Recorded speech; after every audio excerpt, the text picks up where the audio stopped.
Welcome to episode 40 of the Busted Buttons video game podcast, and at 40 years old, we are officially over the hill. We are old men in terms of podcasts now, but I will say, after taking so much time off over the holidays for a lot of reasons... You said 40 years old. Did you mean like 40 episodes old, or... 40 episodes, Because I'm not fucking 40 years old yet, man, okay? I only got a couple more years, but let me have those years. Hey, our podcast hit 40, so I feel pretty daggone good for it. But it's nice to actually put two together pretty quickly here after we had to take so much time off. I know we got into that a little bit last episode, but it feels good to get back into a routine. You know, we spent last episode talking Ghost of Tsushima. Today, we're getting back to good, gaming topics. We're going to talk Cyberpunk 2077, because this has been in the news for the last, 2 months since it released. Since the day it released has been all over the news. So we're going to talk the good and bad about Cyberpunk 2077. We're going to talk about this insanity that is going on with GameStop and its stock price, and neither of us are stock market experts, but we're going to talk about it the best We're going to act we like can. we are, and man, GameStop will just not die. Well, we're going to fake it till we make it on stock market stuff, so we're going to try. You've had your Xbox Series X now for a little while, and we've not had much of a chance to talk about your impressions with it, so we're definitely going to hit on that. You know, Game Pass Ultimate, man, it's a system seller. I mean, they hit a new subscriber landmark. We're going to talk on that. You've been playing a little game called the Touryst recently. That's going to be a good topic. And then if we have time and everything, we'll talk about kind of retro games within other modern games. A very interesting concept. So I'm excited to get to it. But let's start with Cyberpunk. I mean, you and me have talked for 2 months now on Cyberpunk, and we both have very similar but different impressions. So I will let you jump into Cyberpunk to start. Well, first of all, like, you're sitting there and you say, I don't have these bugs, I don't have these bugs. I don't even believe that, because as many as bugs as I'm seeing and glitches in this game, I'm like, there's no way that he has not seen any of these. But first of all, we've not been playing it for 2 months because you got your Xbox so much earlier than I did. So I've only had about a month into it, so I'm a little behind. Now, I've also been spending a lot of time with AC Valhalla, so that's also dipped into my playing time a little bit, but we have really wanted to talk about this, and then we took that 6-week break, and so we're finally getting into it. So we're a little behind on the news, but we're still playing it. But this game, I mean, it's upsetting to me because CD Projekt Red made Witcher 3, which is my favorite game ever, so you expect like a good product from them, and then you get Cyberpunk 2077, which I don't know. I can't say that necessarily it's a good product. What I can say is that I am enjoying playing the game. Like, there's so many great qualities to the game, but at the same time, there is a lot of glitches, and more so the glitches than the bugs, although it shut my Xbox off numerous times, and it's just like, I think the reason this is happening is because the game's too ambitious. There's just simply too much in the game. There's too much going on. The city is humongous, which is awesome, but CD Projekt Red just tried to do too much with this game, and there hits a certain point where you just cannot make everything work if there's too much. Like, it's just, it's quality over quantity, and while I am still enjoying the game, it's just, there's so many of these little things that I'm like, they should polish it a little bit more. And I understand that glitches happen in every single game, especially open world. Yeah, but this is just an extreme right here where I wouldn't necessarily say it's like, it's annoying. It's not making me dislike the game at all, but you've heard what's been going on out there with other people, especially the ones that have the Xbox One and the PS4, and just their experiences. And we got 2 updates. I got one today, actually. We had a 16 gigabyte update, and then we had a 13 gigabyte update today. I've not played yet today, but I know that I did play after that 16 gigabyte update, and there were still numerous glitches that came across. So I want to sit here. I'm about to let you talk. I promise you. You're good. I talked the whole intro, so I'm just drinking my beer. You keep going. I think that Cyberpunk 2000, that's why I'm talking so much, because I only have half a beer, and I got to make this last the entire part. So I just got to keep on talking. But I want to sit here and say CD Projekt Red, like in Cyberpunk 2077, I think it could have been one of the best games ever, but I think there's so much in this game that is broken that they're just never going to be able to fix it. So what are your opinions overall? Let's start off with you in the bad too. Okay, well, so the bad. Okay, I am completely honest when I say I have not had the scope and level of issues and bugs that a lot of people have reported. And yes, I am playing on a Series X just like you. I cannot speak for people who are stuck playing on an Xbox One or an Xbox, even an Xbox One X or the PS4 or the PS4 I doubt Pro. they're even playing, to be honest with you. Right, I would hope not after the disaster that it's apparently been. So when it comes to the bad, yes, there are some bugs, but most of mine have been so minor. Like my bugs and glitches have been like, okay, yeah, you kill a character and he kind of does a little break dance on the floor. Yeah. Like the physics of like a body falling kind of screw up a little bit. Or I'll occasionally have a piece of the user interface, like maybe you hover over a gun or an item you can pick up, and then after you look away, it stays on the screen for a little while. Like that has been the extent of the bugs that I've experienced. I've had a few. Okay, I've got over 100 hours in this game. I have had They count hours that you're not playing. I did find that out the other day. Oh, so your 100 hours may not screen. actually be 100 hours. But I've only had less than probably like a handful, like 5. Like count on one hand the number of times I've actually had a hard crash and where you had to actually reboot the system. And on a console game, that should never happen. Like it can happen like here and there, but not multiple times. It shouldn't. I get with PCs where every damn PC is a moving target in terms of hardware, drivers, equipment. But with a console, you have 3 targets to hit. You got the Xbox Series X, you got the Xbox One, you got the PlayStation 5, you got the PlayStation 4. That is not many targets to hit. And for a developer like CD Projekt Red, who specializes in PC gaming, who knows how to scale their games from crap hardware to like top of the line gaming rigs, you would think that they could have found a way to make the game run just fine on either a Series X or an Xbox One, a PlayStation 5 or a PlayStation 4. So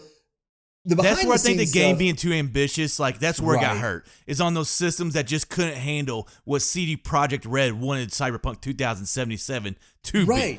Because it is a complex game. Yeah. Like, there is no denying it is a complex game. Like the world, and we'll get into the good, of course, here in a second. But like, there's so much going on between the storylines, the world, the AI for all these non-player characters. Like there is a lot going on. Quest lines that they have to tie together. I get all that. But man, I'm sad to hear what is happening to a lot of people, the experiences a lot of people have had. I'm sad to hear the bad reporting. Because at the end of the day, I'm having a great time with this fucking game.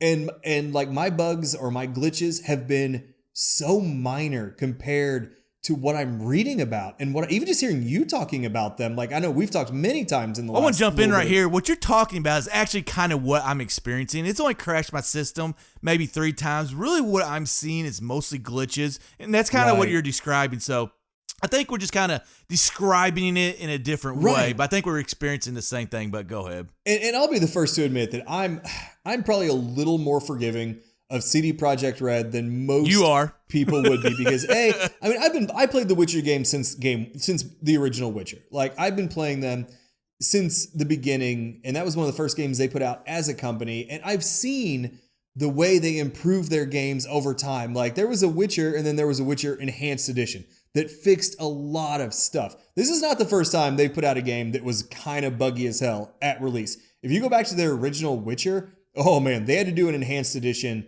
to fix so much stuff. And then of course, Witcher 3, as they released those expansions, they kept patching the game through that process too. I didn't play Witcher 3 at launch, so I can't speak for whether or not it was buggy at launch. I didn't play it until at least Hearts of Stone had been released, and by then I assumed they'd patched a lot of stuff. So I don't think this is the first time CD Projekt Red has done this, but I think because of the success of Witcher 3 and the anticipation for Cyberpunk, it's the first time people witnessed it like live, because this is one of the most anticipated games of the year. Yes. Easily. And this was the first But was time it to this extreme with the other games? Yeah, the other games have problems. All games do. There's always patches and stuff. Especially open world. We talk about that with Elder Scrolls all the time. Yeah, like I think with Witcher 3 make a good point. Like, they did have a lot of like expectations coming into Cyberpunk 2077, but like I didn't play Witcher 3 either or all those other games at launch, but it just feels like my guess would be is like those games, while they might have had problems, they didn't have the problems to the extreme that Cyberpunk 2077 does. So, I mean, I don't know, man. It just kind of stinks because, like I said, this is a game, I see it, I think, wow, this could be one of the greatest games ever because Night City is just, I'm getting into the good now. It's not Night City, it's just freaking amazing, but where they did fix The Witcher 3 and all those other games, like I fear that they're always going to be playing catch up with, all these things that's going on. And, one thing that really bothers me is like, with the glitches, it makes the game feel kind of clunky.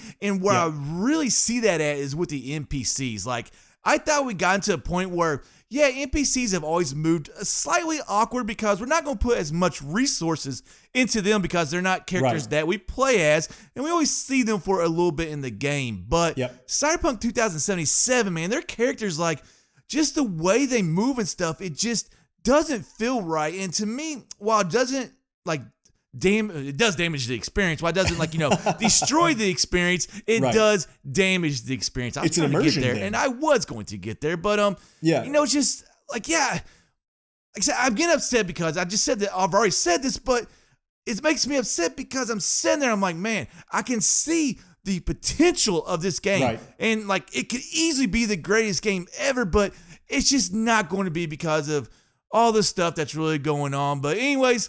That's kind of all I want to talk on the bad. Did you have anything else that you want to say on the bad of Cyberpunk? No, not really. I mean, like you said, at the end of the day, like the behind the scenes stuff does suck. People who bought this game on a PlayStation 4 or an Xbox One, because that's what the original target was. Was that generation. It wasn't supposed to be a Series X or a PlayStation 5, basically launch title for, close enough anyway. Like, the fact that it's in such shitty shape for those consoles, it sucks. At the end of the day, there's no forgiving that. But, like you said, there is a lot to enjoy in this game when it is clicking on all cylinders. Like, I'm not going to put it up on the pedestal of Witcher 3 because, again, for me, the storytelling in Witcher 3, the characters meant so much more to me just because I've read the novels, I've read the short stories, I played Witcher 1 and 2. So the emotional payoff of Witcher 3 was so much stronger for me. But as a standalone game, Cyberpunk, when it's working, is a freaking amazing game. Like Night City, like just to drive around in Night City with just especially at nighttime. Oh my God, just getting the neon all through the city is just such a beautiful sight to see. And the colors of the city are amazing too. Oh, absolutely. You got that, like the pinks and the yellows, the blue, like it's just the neon colors and the neon lights everywhere in the city is so gorgeous. And one of my true joys of Cyberpunk is just like not fast traveling to locations. And there's plenty of options to fast travel if you want, but it's just getting behind the wheels of a car that can rip at 200 kilometers, miles per hour, whatever it is. Kilometers or miles. I'm not sure which one it is in Cyberpunk, and just ripping through the city streets and just watching the city fly by. So to me, like one of the biggest positives, and this should be a big positive of every open world, is the world itself. And I absolutely love how beautiful Night City is. Did you have that same experience driving around Night City? Definitely. And you also got to look at the futuristic aspect of it. And a lot of that is driving around because you're driving around in these cars that, while some of the outside, like look at the car from the outside, some of those look futuristic, but most of them just really look like regular cars. But then when you get on the inside, you're like, oh, damn, this is awesome right here. Now you eventually get out of that camera view because it is impossible to drive in this game in the first person view. Agreed. Like, Completely thank God. Like agree.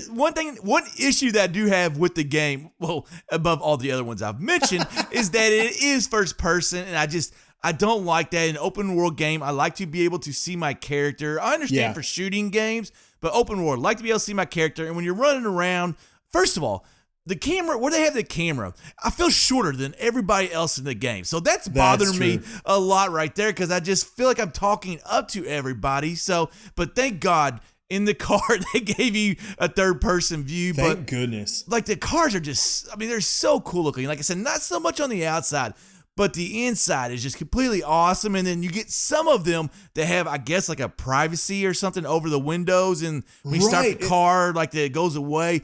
Oh, dude, when it goes transparent cool. like that, it's such a cool effect. I completely agree. But I agree with you. Like, just the city, it's amazing. Like, we played other games that have, amazing cities. Even though it's open, Grand Theft Auto 5 up there, it's got a couple different cities. Novigrad in Novigrad, whatever you call it, in The Witcher 3, while it's like, an older time era city. Right. Like, it's pretty awesome, but I don't think I've ever played a game like this, like this, where the city is just so huge and there's just so much going on. And it's so cool because, like you said, like, you can sit there and play missions and everything, but you can also just sit there and drive around, and really you can find something to do. One of our favorite things is like all the bars in the city and just kind of going to them, taking pictures, and you kind of been describing them more than I have. Hey, but Red's Night City Bar Crawl on Twitter. But just post those on social media. So just like that, going to all these burger places or food places. And that's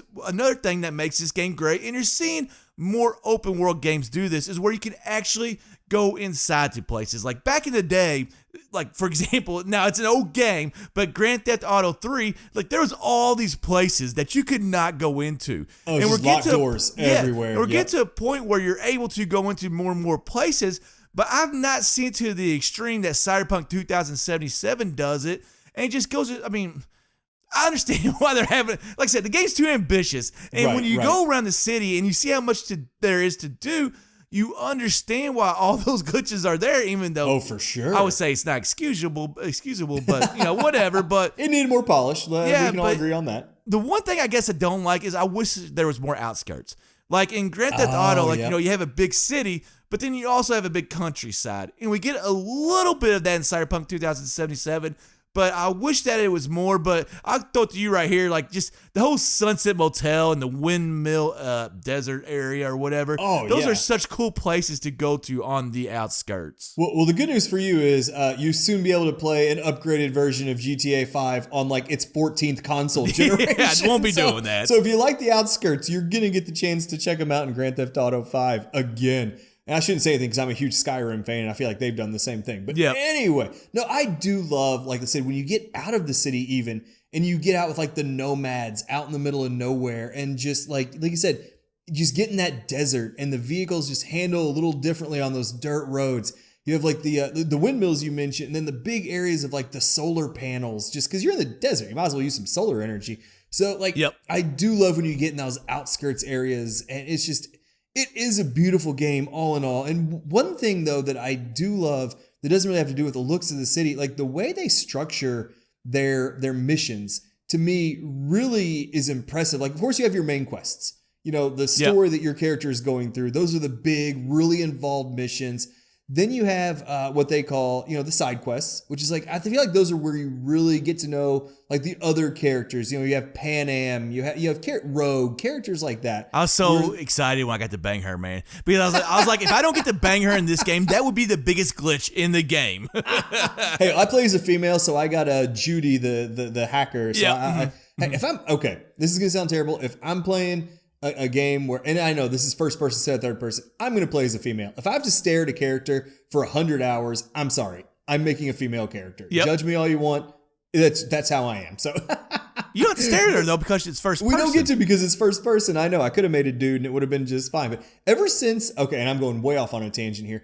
Ever since the female version of Commander Shepard in Mass Effect was vastly superior, in my opinion, to the male version in terms of the voice acting, the character, like just the voice acting mostly. Like Jennifer Hale nailed that character. Ever since then, I feel like if there is a voiced character and I have a choice between a male or a female, I'm picking a female. So that's a throwback to Mass Effect right there. That has stuck with me for a long, long time. But anyway, so like for me, just like the way they structure the missions, you got your main missions, your side quests are like where you really get to know your companions or the other important side characters. Then you just have the gigs all around the city. You've got like your standard open world. Here's a question mark. There's usually a gig there. Maybe it's an assassination. Maybe it's thieving. Maybe it's stealing something. Maybe, rescuing somebody, whatever it is. And then you have just your little encounters where I think they call them like police reports on the map. And just little encounters where like someone's getting assaulted, go break it up, and the police will reward you. So having like a 4-tiered mission structure, to me, it's like no matter what you're in the mood to do in this game, maybe you just want to burn through the plot real quick. Maybe you want to at least do the quote unquote side missions and get to know those characters. Or maybe you just want to drive around the city and just do these little gigs or like I said, the little police reports. Like there is something for any time you're in the mood to pick up this game. And I absolutely loved that mission structure. And that's something I hope to see get continued in open world games. I feel like a lot of games are already doing that, to be honest. Like, there's usually a 3 or 4 tier structured for missions. They kind of got just different. There's always your main and your side. And there's always kind of, something, whether it's a gig or, I don't know, a job or just whatever you want to call it. World, like, there's always something a little different. So, I do feel like most games are doing that. But anyways, we cannot make this a Cyberpunk, blah, blah, blah, a Cyberpunk episode. So, we got to move on. We can go ahead and make this a Cyberpunk if you want to. Yeah, so we start off with the bad, and then we went to the good. So let's keep it good. Let's keep it positive, and let's talk positively about someone that we usually bash, and that is GameStop. And what's going on right now with GameStop? Oh my Lord, absolutely crazy. Basically, and like Red and I said in the beginning, or what like Red said, we don't really know a lot about the stock market. But what's basically happening is these big shot investors said that, hey, the stock price is going to go down. So some small investors got a little butthurt. They said, hey, let's take on the big dog. And so they got a bunch of small investors to all buy stock in GameStop.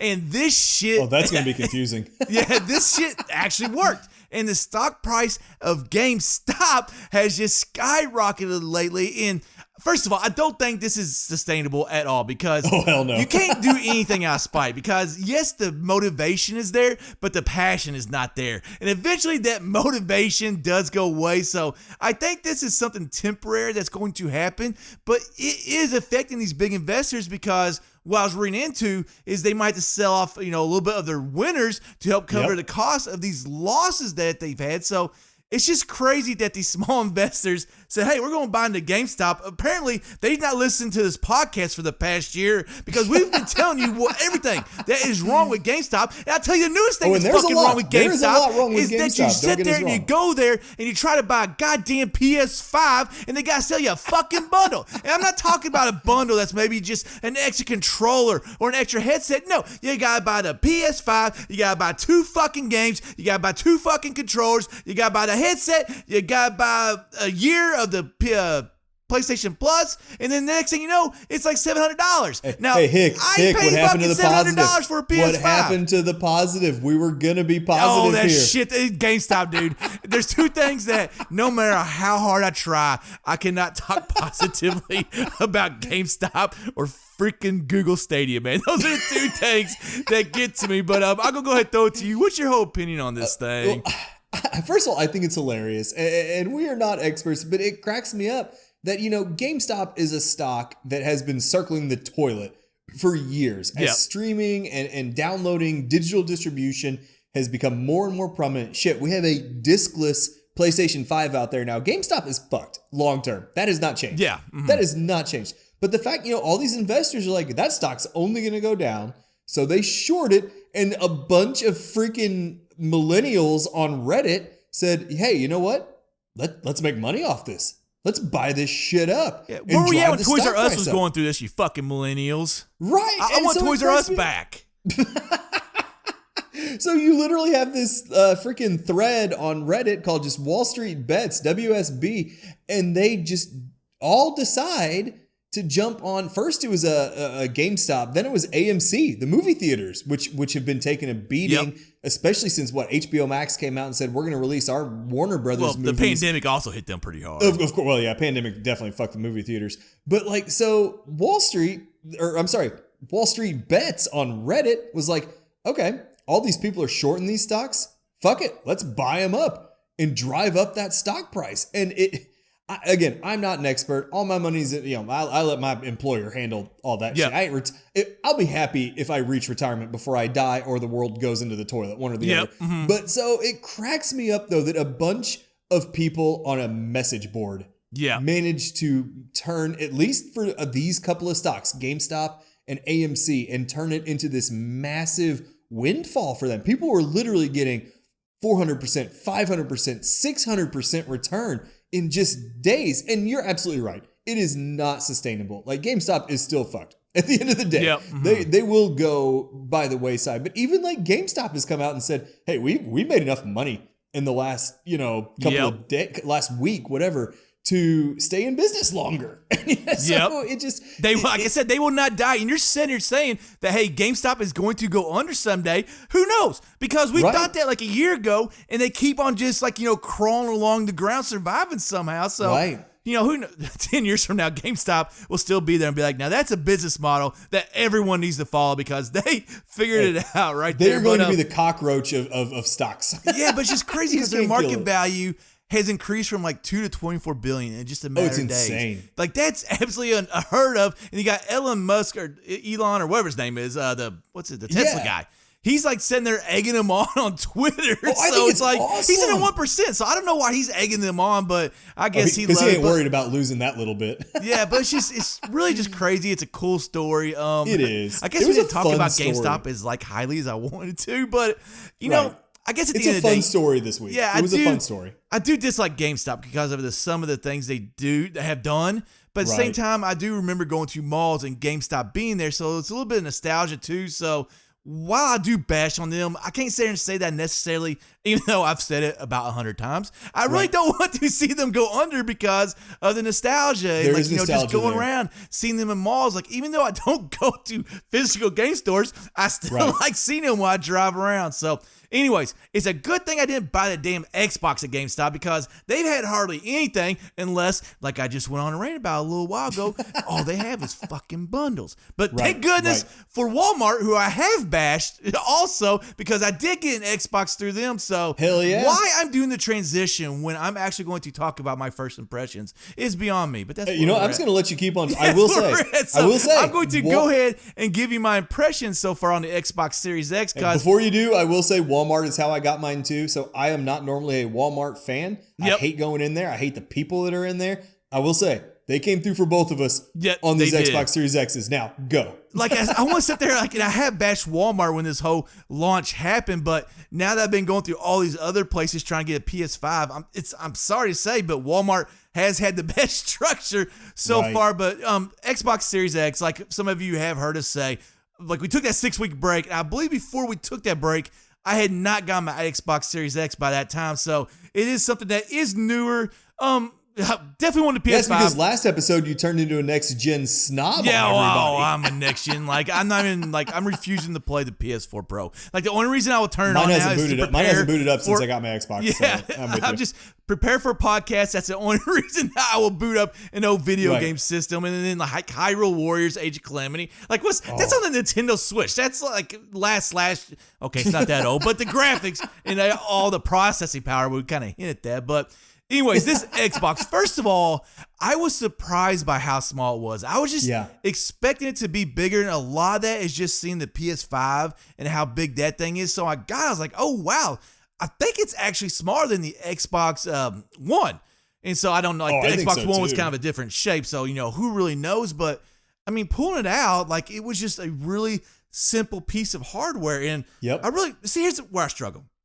Like, one thing that I like about the Xbox is how simple it is, but I also like the PlayStation 5 because of how, like, advanced and futuristic and how, like, it's not really simple. Like, the design, while not complicated, is definitely not simple. So, since they first showed that, I'm on the opposite side of the fence. So, I like both. I do like both. Stupid, but like, pulling the thing out, just how simple it is, the nice black. I mean, just a very simple machine, very easy to hook up. So really, I enjoyed all that. And then the controller. I'm a huge fan of the controller. Yes. First of all, the little bumps on the back of the controller just gives you such a better grip. They add the share button on there. And I've heard people say that, the Xbox button was fine before. No, that Xbox button sucked. And it is better on this controller, but it's still a pain in the ass too. Like, I don't want to double tap that. Still a little squishy, yeah. Like, I just want to tap a button. I don't want to double tap a button to take a screenshot. So I love that addition right there. The directional buttons or button, whatever you want to call it.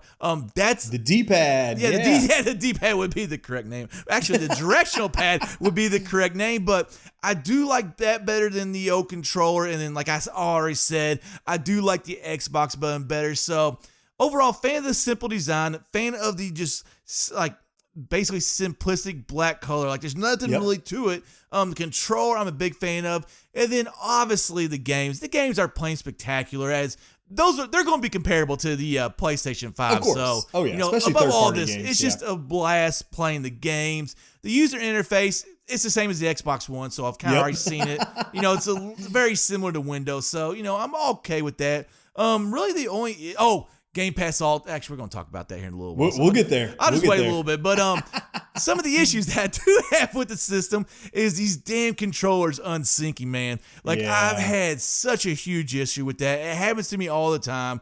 And I sat there, like, I try to first connect the controller back to the console, and it never works. And I've had to unplug my Xbox Series X numerous times just to get it to work. Now, the cool thing is that there is a quick fix to it, but at the same time, I'm getting down there. I'm getting old. I'm getting fat. To get down there, it's close to the floor. Like to turn it all the way around, take out the power cord. Like that's hard for a fat old person. Okay, so the solution there is lose some weight there. Well, okay, I'll do that with 3 kids. I got all this time to work out and everything, but I figured chasing 3 kids around would do the trick. Yeah.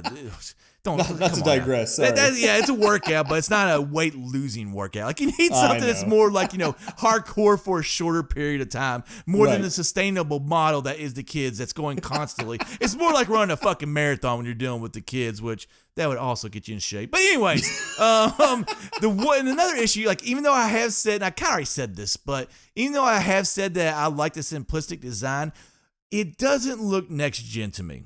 And that's one thing that I do like about the PlayStation 5 more. I know you hate the design, but one thing that I do love is that the controller of the PlayStation 5 and also the console, like that looks next gen, where the Xbox Series X literally looks just like a box. So, not going to really stress on that too much because it's fun as hell playing games. But anyways, kind of continuing on with the Xbox and Microsoft, I kind of want to talk about something. Before we jump to the next one, I will jump in real quick here. It's we've talked about how much we love like the look of some PC towers in the past. So a part of me really appreciates that. But it's not a PC tower. It doesn't have neon lights in it. Oh, you got that neon green on the top? You just don't blow smoke into it. People learn that real early. Is that neon green? I thought that's not neon. Well, it's a color, but it's not like a light. It's a fan. Well, that's a fan, right? Yeah, you're right. It's Xbox green. But I will say, I'm glad you mentioned the syncing issue with the controllers. When I first got mine, night one, it would work for like 15, 20 minutes, and then it would just say controller disconnected,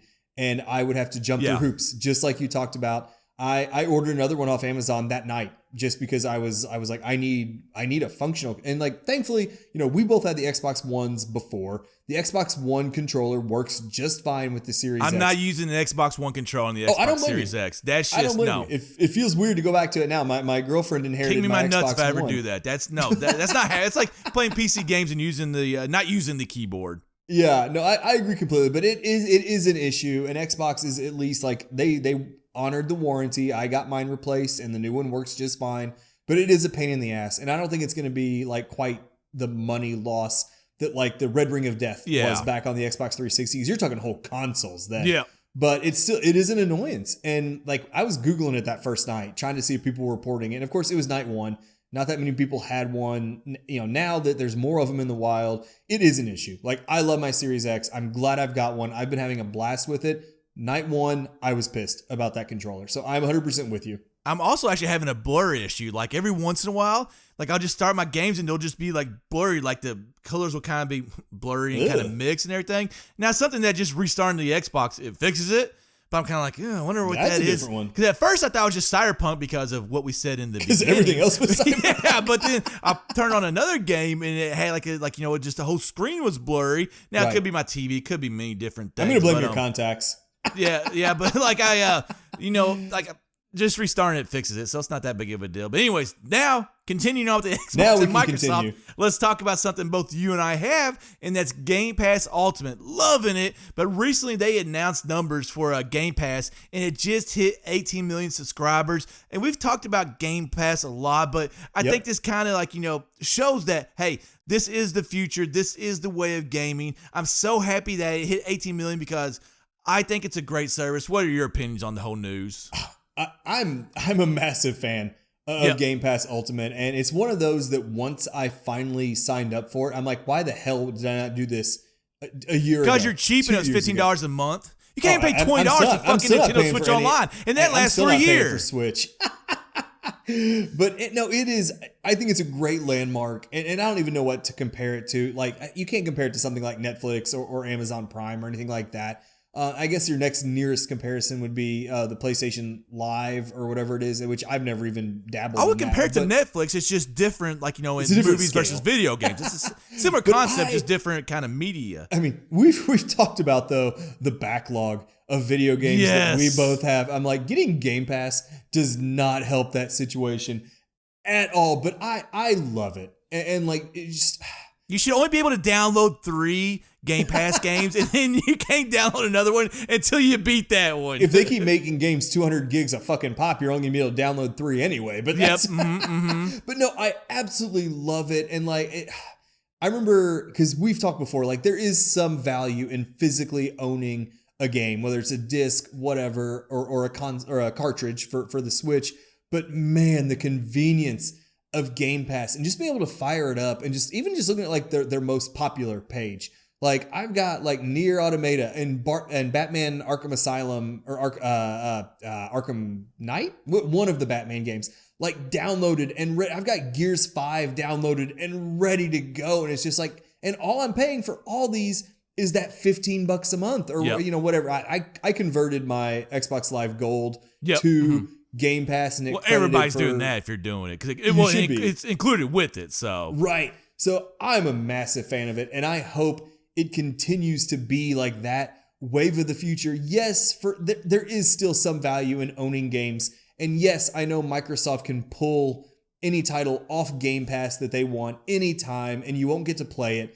I get that. But I'm also not paying for these games up front, so I care a hell of a lot less than I did if I bought the game. But what happens if you're like halfway through a game and then you decide to pull it? Right, well, then you lose the game and you can't finish it, which sucks. If you buy the game, do you still get your save progress or do you just lose it, period? I think I assume if you buy it, you'd still have the saves. I would think so too. I would think it would save to the cloud and it would transfer. Right. So unlike the Nintendo Switch, which hey, we'll pay for the $20. Don't get me going on Mario Odyssey, but hey, gave me an experience to play or gave me an excuse to play that game again. Anyway, no, I'm a massive fan of it. I think hitting any kind of milestone, like you said, 18 million, that is their future. That is what they're invested in. They've preached this entire rollout that they just want people to be able to play games the way that works best for them. And I know so much of that is corporate speak, of course, whatever. But on the other hand, like it's working. Like, I mean, you can get games that are like optimized for Series X or S. Which are the only ones that I'm getting right now. Like I told you, man, I'm a next gen snob. I cannot get a game that is not optimized for the Xbox Series X. I'm like, no, screw that crap. But what I love is like you're seeing a pretty good influx of games. Like there's almost every week now. I'm not really paying attention to what's coming out weekly, but almost every week I'm seeing something new here and there. So like you said, they're putting a lot of focus into it. They're serious about it. This is going to be huge to see the way this plays out over the whole next gen life cycle. And I really think this is the future. I think we all know it is the future, but it seems like Xbox is taking it more seriously than the PlayStation is. It seems like it. Yeah, and they're also focused like on getting all these studios so they can bolster the content. Like I forgot what the media company was called, but Bethesda, the ones that do like Far Cry and Elder Scrolls, whatever. They got that one. On their Elder Scrolls, all that. Yeah, so they're very serious about this. But one game that did come from Game Pass and that was optimized for the Xbox Series X because that's the only games that I will play right now on the Game Pass is called the Touryst. Kind of lost my spot there for a little while. And I actually had the chance to play the Touryst recently because, man, I'm playing Assassin's Creed Valhalla right now, and I'm playing Cyberpunk. Now, I usually don't play 2 open world games at the same time, but I'm Those finding are that so it is different, though. easy if they are different types of games. Right. But I'm playing these like complex games. I was like, man, I need something simple. And so I kind of went on Game Pass. I saw the Touryst. I heard about it. I encourage everybody to go out and get this. One, because it's a 6-hour game. It's a 6-hour action adventure game. It's less than 1 gigabyte, so it's not going to take any space on your system, and it's going to download quickly. And as I said, probably numerous times already, it is optimized for the Xbox Series X, or if you feel like wasting your money and you have the Series S, it's also on there too. But I really want to talk about this game just kind of really fast. Like I said, it took 6 hours to beat, so it's not that long of a game at all, but it's a very good, like sometimes when I'm playing these complex games, I just need a game that's simple. And that was this game, like very short. You're basically just going from island to island. You're solving puzzles. You're doing some quests here and there, but just something that when you play open world games, like, I mean, they take 100 hours or more, usually more, to beat. Like, it's just nice sometimes. We talked about that with Ghost of Tsushima last episode. Yeah. It's just nice sometimes to have a game that you can just, bam, bust out in a weekend or something. And the Touryst is that game. So I like to call it like a poor man's Zelda. So if you like Zelda, if you like action adventure, if you like puzzle solving and quests within, I'm definitely not going to call it open world, but exploring, I guess would be a good way to put it. Just exploring these small islands. Like, this really is a game that you should check out. Not going to take up any space on your system, like I said, but just something like, I know you haven't played it, or I don't think you have, or even checked it out. I would recommend you check it out too. Dude, I'm still working my way. Dude, I pissed away all my money on that Microsoft New Year's sale. I bought Immortals Phoenix Rising and Assassin's Creed Valhalla. I'm not going to touch a non-open world game for about 3 months now. Well, this is definitely, this is, like I said, it's not open world. It's like a poor man's Zelda, but it's very contained. I mean, it takes 6 hours. You cannot call a game open world if it takes 6 hours. Hey, some people say the original Legend of Zelda is an open world game. I don't know if I disagree with that either. Yeah, and it does take less than 6 hours to beat that one, I think. But it's kind of got like this, the Touryst, kind of like this Minecraft art style, basically blocks. The one thing that did bother me was the background kind of goes blurry, and it kind of just focuses on what's in front of you. That didn't bother me, but I know that has bothered other gamers. But some of that motion blur in the background. Yeah, I just really want to take a time just to say, hey, I recommend this game. It's on Game Pass, so it's not free, but it feels like it's free, which is another thing that I love about Game Pass. Even though you're paying for it, it does feel like you're kind of getting free games, but it's better than paying $60 a pop. Yes. But go check this game out, and the ending definitely hits at a sequel, so I'm pretty fun about that, or pretty excited and pretty fun. What the fuck is pretty fun about that? That's pretty excited about that. But one of the last thing was, this game had a lot of cool mini games. Like, there's a pull-up mini game where you had to do pull-ups like in a certain, like so many pull-ups in a certain amount of time. There's also a soccer game where you just, what sounds like you kick the soccer ball into targets. And the last thing was, and I want those to you here because you can talk about this. They had this micro arcade in the game where you sit down at these arcades and you play these retro games. Now, I don't know if they were actually retro games that had been made, or if the studio made them for just this game, but it was so cool seeing that. And we've seen this a little bit in Super Mario Odyssey, where, like, they kind of had some of these retro sections, but I kind of don't want to go that route. I want to talk about, could we see retro games in more modern games and, like, give us that good retro fix that we need? Kind of, what's your whole feeling on that, in your opinion, and what do you want to see? Oh, I'm glad we're seeing it more and more often, especially because, let's be honest, the people who played those retro games as kids or youngsters, whatever, are now grown-ups. Like, you mentioned, obviously, the Mario Odyssey that had the side-scrolling sections, and like the New Donk City Festival was an amazing throwback.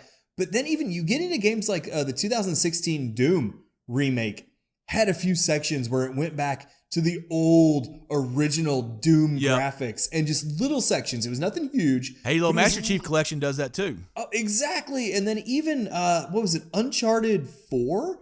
I think had where you could fire up like a knockoff of like Banjo-Kazooie. No, it wasn't Banjo-Kazooie. It was God dang it. What was it? It was shoot, you're right. It's the main character in like all the games. And why are we blanking on this right now? Lost it. But you go ahead. You keep on talking. I'll think of it. Yeah, you sit there and you play like with your wife in the game. And it's like, I like that more games can do this, because let's be honest, putting in those games, it takes so little resources now. Compared to the resources it takes for video games now. Like, you can put those sections in and it doesn't it doesn't take anything in terms of development or resources on your system to literally run a game within a game, because those games were so simplistic back then. But I do love that we are getting to see that, and it's Crash Bandicoot. Is that what it was? Yes, that's there what it we is. go. I was actually looking it up on my computer as you were talking because I was couldn't like figure stalling it out. as I was talking. I'm like, I'm going to get there eventually. So, but yeah, in Uncharted 4, you actually get to play a little Crash Bandicoot game. And just, I like seeing it because, for one, like you said, we grew up with those kind of games. So for us, it is a nice nostalgic touch. And for people who might be young now and playing these games for the first time, whether it's, like you said, the Tourist, Mario Odyssey, Uncharted, or Doom, and you get to see what it was like 20 years ago, 30 years ago in Doom's case. I mean, it's just, I really love it as a concept. I hope we see more and more of it. Can you think of any other like examples? I know he's rattled off 4 or 5 right there, but I mean, I can't think of any more examples, but I will say that when I was in this micro arcade in the Touryst, like it had those retro sounds too. So like, I mean, you're playing this retro game, but it also had the sounds to go along with it. And I think this is really what I would like to see. And this is one thing that actually makes me mad about Cyberpunk is there's all these arcade machines and you can't play them, or at least not that I know of. And so you can't. This is kind of what we're talking about right there. Like in Cyberpunk, if they would have made some of those arcades playable, like it would have been so cool to do. And this is, it would have been something else, that there would have been a bug or a glitch and broken. I'm sure there would have been, but like I said, I think we're going to start seeing this more and more in games. And Nintendo would knock this out of the park. I don't know exactly how they would do it, but they'll find a way. I love the whole concept because when it comes to retro gaming, I don't have the timer up, so I have no idea how long we're going. Oh, we're past our 24 minutes. Oh, are we? Okay. Yeah. But 24 minutes, Red, we do 45-minute parts, remember? Let's ignore where you went to get a second beer there. We edit the parts really good, so you're not going to know where we stop at. Eventually, we have to get a halftime beer, okay? Hey, but it's something that we like our beer. I definitely, because the retro gaming, like you get your fix, like it's very quick. Like you're like, oh, I want to play a retro game. At least for us, it's like 10 minutes, and then you're like, oh, I'm good. So I'm kind of hoping to see this retro gaming within modern gaming more often. But anyways, it is that time. We've talked long enough. And Red, when I put that outline 24 minutes, 45 minutes, it's time. I didn't realize how much I was going to be talking in this podcast until I'm not gonna lie. There's a point on the Touryst where I was getting winded, man. I was like, man, I really want to throw it to Red, but he didn't play I haven't played it. I couldn't talk shit about it. Kind of screwed myself on this outline. But anyways, the wrap up. All links will be in the description. You can support us on Patreon or PayPal. If you can't support us financially, leave a review or a rating. And you can also check out our websites, 2guysplayingzelda.com and also tgpcgaming.com. That's the big one right there. We don't do too much on 2 Guys Playing Zelda anymore, but tgpcgaming.com. We are constantly adding products to our website, and it is an affiliate shop, so we may earn a commission on purchases through our links. Red, talk about some of the other stuff we got going on. Well, I will say about 2guysplayingzelda.com, go check out the very prestigious 4th annual TGPZ Awards. Go check those out. Spamo Man, shout out to you for putting those together. Anyway, we are on YouTube. We've got TGPZ Gaming and 2 Guys Play Zelda, both great channels. 2 Guys Playing Zelda, come on, man. I can't remember 2 Guys Play Zelda's Twitter, 2 Guys Playing Zelda is YouTube. Yep. Sorry. But anyway, we're also all over Discord. That's where we really are now. We talk Nintendo, Sony, PlayStation, Jesus, I'm drunk apparently. Microsoft, we talk TV shows, booze, Discord, great video game conversation, great general conversation. Check us out there. And we are on Twitter and Instagram, Busted Buttons PC, and you can also check us out, TGPZ Gaming and Red TGPZ. Anyway, it's been fun. 3 years in there. I like that. Hey, Red, I got a little something for you, and I forgot to look up the guy's name on this, so I'm going to go ahead and apologize. But one of our patrons actually recommended that we talk about a game. Like I said, I meant to look him up before we start this podcast. I can't remember exactly who it is, so I do apologize. But here's the thing. If you are on Patreon and you support us, you might be able to recommend us talk about a game if we have played it. But anyways, in Red, I think you're going to have a really big problem with this. But he recommended that we talk some Link's Awakening on a podcast. So I wanted to ask you. I don't know if I can do it. Yeah, you were down to talk some Link's Awakening. Hey, if you want to do that next week? Or next episode? Well, don't say next week. The next episode, we will talk some Link's Awakening, and we're not going to get complicated with it. We're going to throw the original version, the DX version, and the remake. We'll throw it all in there because it's really just one game. There's some differences here and there, but we're not going to do 2 different episodes for different remakes. But anyways, next episode, we're going to do what a patron, one of our supporters, I cannot say patron. One of our supporters recommended we are going to talk Link's Awakening, and we will see you all on that next episode.